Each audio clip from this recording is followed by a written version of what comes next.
Paper.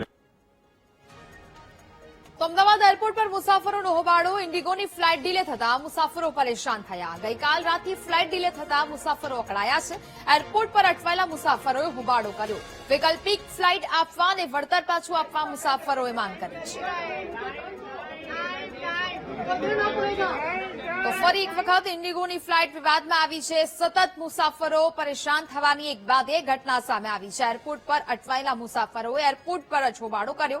ગઈકાલ રાતથી flight છે તે ડીલે થઈ રહી છે અને કોઈ યોગ્ય જવાબ નથી આપવામાં આવી રહ્યા અને તેવું મુસાફરો કહી રહ્યા છે। મુસાફરો પરેશાન થવાને કારણે, હાલાકી ભોગવવાને કારણે મુસાફરોમાં રોષ વ્યાપ્યો છે। ઇન્ડિગોની ફ્લાઇટ સતત ડીલે થતા મુસાફરો પરેશાન થયા છે।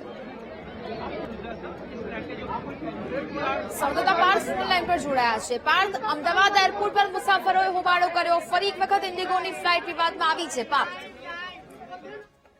અમદાવાદ એરપોર્ટ છેલ્લા કેટલાય સમયથી ચર્ચામાં આવી રહ્યું છે।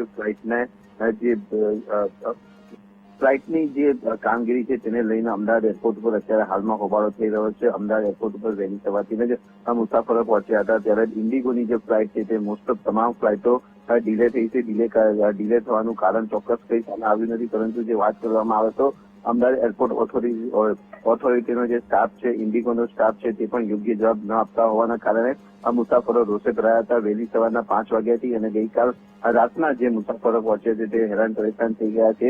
ચોક્કસ કારણ મુસાફરોને આપવામાં આવતું નથી અને જે એરપોર્ટ ઓથોરિટી છે તે પણ કઈ પ્રકારની સત્તાવાર નિવેદન પણ હજી સુધી આવ્યું નથી। ત્યારે કહી શકાય કે જે રીતનું સમગ્ર દેશમાં અમદાવાદ એરપોર્ટનું એક નામ છે તે નામ હવે ખરાબ થઈ રહ્યું છે અને અમદાવાદ એરપોર્ટ ઉપર વહેલી સવારથી જ પેસેન્જર હલ્લાબોલ કર્યો હતો। ઘણા પેસેન્જરોને જે ફ્લાઇટ હતી તે સવારના 5 વાગ્યાની ફ્લાઇટ હતી, તેમ છતાં પણ તેઓને ફ્લાઇટ મળી નથી।